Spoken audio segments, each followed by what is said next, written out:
বাংলায় নতুন বিজেপি সরকার গঠনের পর 1 মাস পূর্ণ হয়ে গিয়েছে। ইতিমধ্যেই নির্বাচনের সময় সবচেয়ে বেশি শোনা গিয়েছিল একটি শব্দবন্ধ, ডাবল ইঞ্জিন সরকার। অর্থাৎ কেন্দ্র ও রাজ্যে একই রাজনৈতিক দলের সরকার থাকলে উন্নয়নমূলক প্রকল্প, প্রশাসনিক সমন্বয় এবং অর্থ বরাদ্দের ক্ষেত্রে কাজের গতি বাড়তে পারে বলে দাবি করা হয়।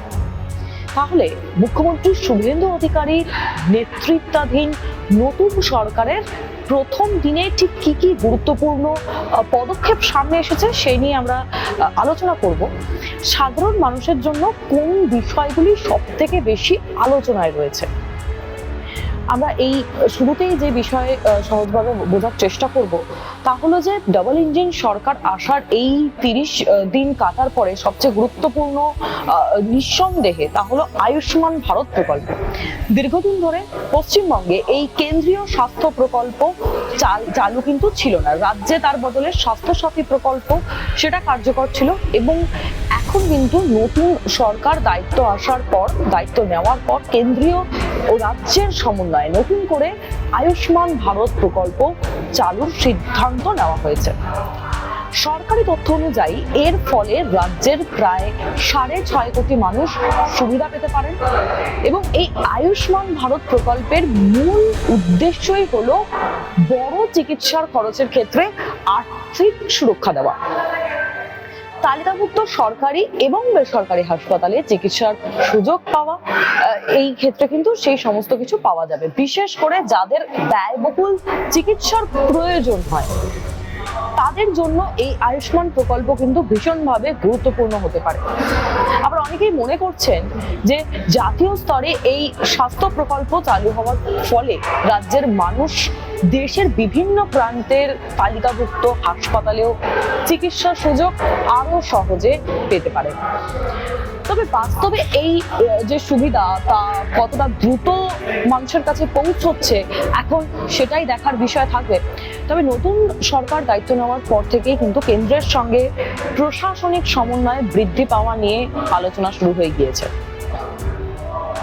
ডাবল ইঞ্জিন সরকারের সবচেয়ে বড় যুক্তি হলো এটা যে কেন্দ্র এবং রাজ্যের মধ্যে সমন্বয় বাড়লে বিভিন্ন যে প্রকল্প তা বাস্তবায়ন তুলনামূলকভাবে কিন্তু অনেকটা দ্রুত হতে পারে এবং পর্যবেক্ষকদের মতে আগামী দিনে স্বাস্থ্য, পরিকাঠামো, পরিবহন এবং অন্যান্য যে কেন্দ্রীয় প্রকল্প বাস্তবায়নের ক্ষেত্রে এই সমন্বয়ের একটা বড় সড় প্রভাব কিন্তু দেখা যেতেই পারে।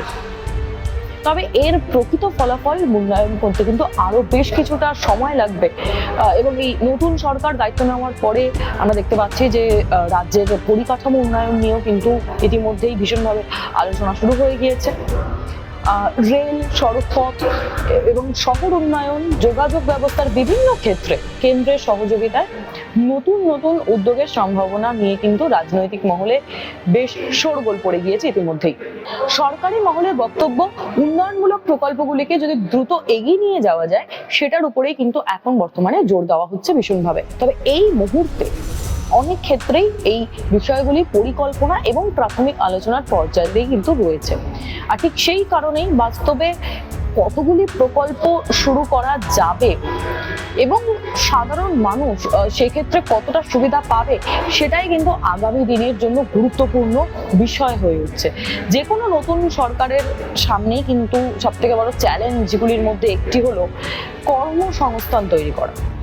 নতুন সরকারও শিল্প বিনিয়োগ বাড়াবে এবং ব্যবসার পরিবেশ উন্নতি করতে চাইবে এবং এর উপরেই কিন্তু গুরুত্ব দেওয়ার কথা বলা হয়েছে। বিশেষজ্ঞদের মতে নতুন শিল্প এলে কর্মসংস্থানের সুযোগও বাড়বে, তবে বিনিয়োগের ঘোষণা এবং বাস্তবে শিল্প স্থাপনের মধ্যে কিন্তু অনেকটাই পার্থক্য থাকে।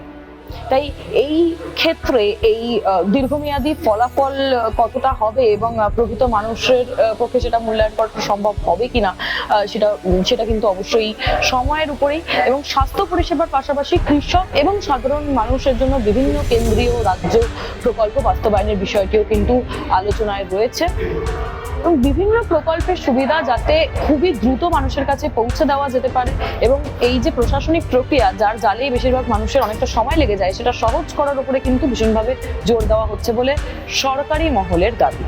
তবে কোনো প্রকল্প প্রকৃত সাফল্য তার নির্ভর করে যে সেই প্রকল্প কতটা বাস্তবায়ন করা যাচ্ছে। ফলে আগামী মাসে এই প্রকল্পগুলির অগ্রগতি অবশ্যই গুরুত্বপূর্ণ হয়ে উঠবে এবং মাত্র এক মাসে কোনো সরকারের সাফল্য বা তার ব্যর্থতা কিন্তু চূড়ান্তভাবে মূল্যায়ন করা কোনোভাবেই সম্ভবপর নয়।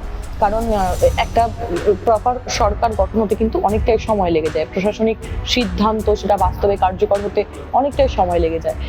এই প্রথম 3 দিনে স্বাস্থ্য খাতে আয়ুষ্মান ভারত প্রকল্প চালুর মতন গুরুত্বপূর্ণ পদক্ষেপ সব থেকে বেশি এই মুহূর্তে আলোচনায় এসেছে এবং একই সঙ্গে কেন্দ্রীয় এবং রাজ্য সরকারের সমন্বয় উন্নয়নমূলক প্রকল্প, বিনিয়োগের সম্ভাবনা এবং যেই জনকল্যাণমূলক প্রকল্পগুলো রয়েছে যেমন 100 দিনের কাজ, সেগুলো ঘিরেও কিন্তু প্রত্যাশা ইতিমধ্যেই তৈরি হয়ে গিয়েছে।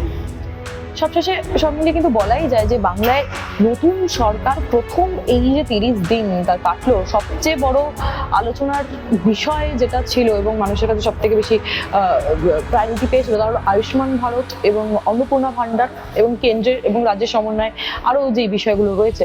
ডাবল ইঞ্জিন সরকারের প্রতিশ্রুতির বাস্তবে কিন্তু ইতিমধ্যে আমরা দেখতে পাচ্ছি অন্নপূর্ণা ভান্ডার চালু হয়ে গিয়েছে, 28 লক্ষ মহিলা তার সুবিধা পেয়েছেন এবং পাশাপাশি কিন্তু যেই ফ্রি এর যে বাস রাইডের কথা বলা হয়েছিল সেটাও কিন্তু ইতিমধ্যেই শুরু হয়ে গিয়েছে।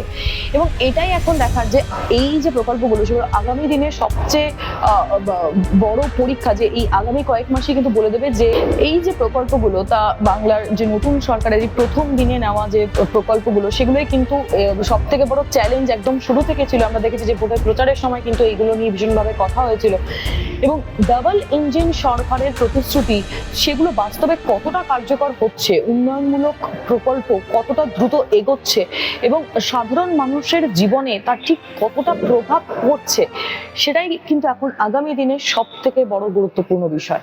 নেওয়ার পরে রাজ্যের এটি আপনার প্রথম শিলিগুড়ি হয়েছে, তারপর দুর্গাপুর হয়েছে, কল্যাণী হয়েছে, নবান্ন সভাগৃহে আমরা করেছি, এটা আমাদের 5th মিটিং। এরপরে আরেকটি আছে 12 তারিখে মালদাতে, মালদা, মুর্শিদাবাদ, উত্তর এবং দক্ষিণ দিনাজপুর। আমরা এই যে নতুন সরকারের ভিশন, চিন্তা ভাবনা এবং প্রায় ধরে নিতে পারেন 70, 75, 80 ভাগই নতুন এমএলএ জিতেছে।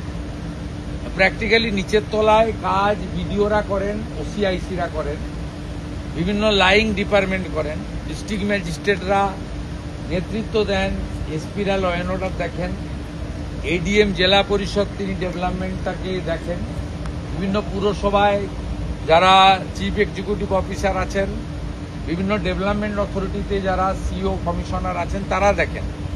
আমরা এটাকে কোঅর্ডিনেশন করার জন্যই করছি।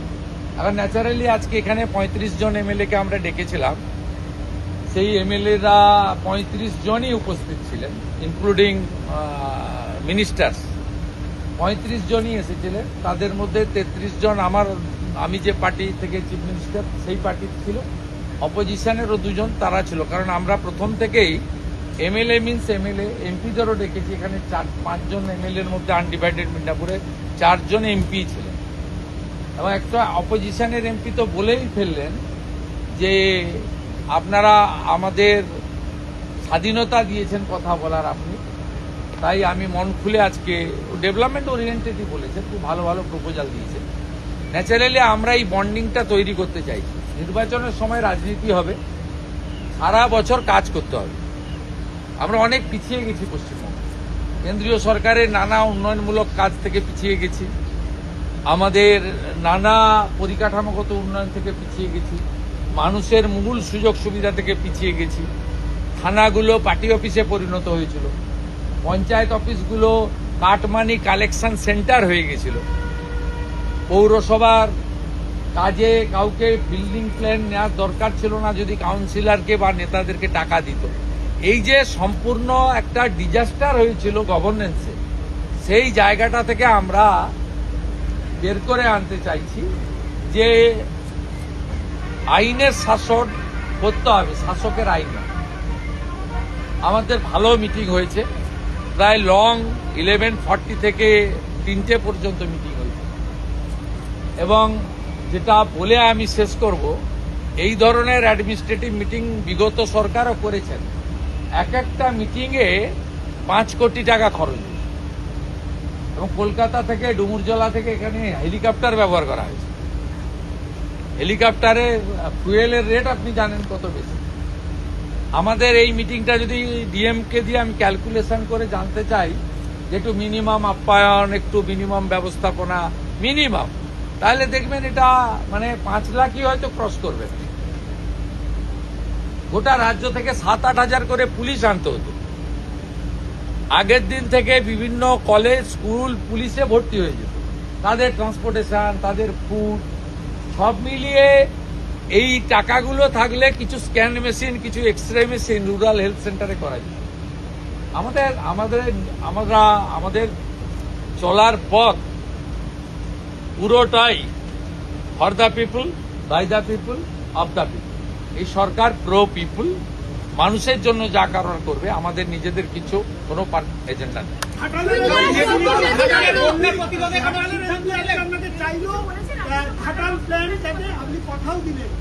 সবাই ইউনাইটেড হয়ে গেছে ডেভেলপমেন্টের পক্ষে।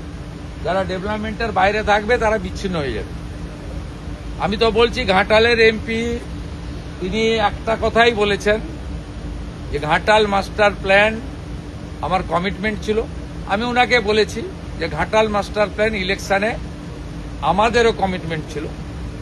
ঘাটাল, দাসপুর সব সিট আমরা জিতেছি। শীতল কপাট জিতেছেন, আবার তপন দত্ত জিতেছেন। আমরা ওটা করব। এখানে ক্রেডিট ডিসক্রেডিট কে কার ক্রেডিট হবে সেটা বড় কথা নয়। উনি প্রো ডেভেলপমেন্ট কথা বলেছেন। অন্য যারাও ছিলেন অপোজিশনে তারাও প্রো ডেভেলপমেন্টের কথা বলেছেন। আর মুখ্যমন্ত্রীর কাজই হচ্ছে ডেভেলপমেন্টের কাজটাকে ঠিকঠাক করে করা। ভোটের সময় রাজনীতি করব, তর্ক বিতর্ক হবে, আলোচনা সমালোচনা হবে। সারা বছর বিকাশের কাজ করব, উন্নয়নের কাজ করব। और 12 साल पूरा हो चुका है मोदी सरकार का, और राज में भी 1 महीना पूरा हो गया है आज। आपने शपथ 1 महीने में एसेस करना मुश्किल है। 1 महीना कोई टाइम नहीं होता है। लेकिन यहाँ कुछ पेंडिंग काम था जो देश हित में करना चाहिए था, वो काम हम लोग कर दिया। पहले तो सेंसस, जनगणना का साथ राजनीति का कोई संपर्क नहीं है। पिछले सरकार उनको रोक के रखा था, वो काम चालू कर दिया। सीआरपीसी, आईपीसी बहुत पहले खत्म हो गया। बीएनएस चालू हुआ था, बंगाल में चालू नहीं हुआ। भारतीय नर्सिंग होता वो चालू करना था, चालू कर दिया। बीएसएफ को जमीन देना हम राष्ट्र सर्वोपरि बोलता है नेशन फास्ट। तो बीएसएफ को जमीन देना हमारा ड्यूटी बाउंड प्रोग्राम, देश हित में करना चाहिए। वो काम हम लोग चालू कर दिया। हमारे कमिटमेंट था अन्नपूर्णा योजना, वो भी अब तक 50 लाख से ज्यादा दीदी बहन उनके अकाउंट के, उनके खाते में 3000 रुपया चला गया। आयुष्मान भारत हमारी प्रधानमंत्री जी का गारंटी था, उसका भी एग्रीमेंट हम लोग कर लिया। जल जीवन मिशन में पिछले सरकार, मोदी जी का सरकार ने 27,000 करोड़ दिया, वो सब चला गया, एक भी काम नहीं हुआ। आज भी सब एमएलए बताया, बीजेपी का एमएलए भी बताया, टीएमसी का एमएलए भी बताया, नल अच्छे जल नहीं। काम हुआ लेकिन पानी नहीं मिल रहा। हम लोग 39,000 करोड़ का काम करूंगा, वो भी कर लिया। पुलिस का हालत कैसे कर दिया था, एनएच के ऊपर कितना गार्ड ले था, कितना चल रहा था, ये सब बंद कर दिया हम लोग। इसलिए जो करना चाहिए वो हम लोग किया है, आने वाला दिन भी करूंगा। लेकिन मोदी जी का 12 साल एक भारत की विकास के लिए एक बड़ा माइलस्टोन है। ये 12 साल में उन्होंने देश को दुनिया के अंदर जितना ऊंचा स्थान में ले गया है, देश को, भारत को, ये सब लोग को पता चल गया है। और पूरा सिस्टम को किस तरीके से उन्होंने चेंज कर दिया है। 12 साल का सरकार में एक भी कोई सरकार के खिलाफ कोई कोर्ट में और संसद में और मीडिया के सामने कोई इशू नहीं, माने उसका नेगेटिव इशू नहीं आया। ये मोदी जी का नेतृत्व में संभव हुआ। इसलिए भारत आज विश्व को लीडरशिप दे रहा है, ये बड़ा बात है। I am not talking, not speaking any political question. आप গভর্নমেন্ট পুলিশের অফিসারদের দাঁড় করিয়ে রেখে রাজনীতির কথা এরা আগে হতো, এখন হবে না।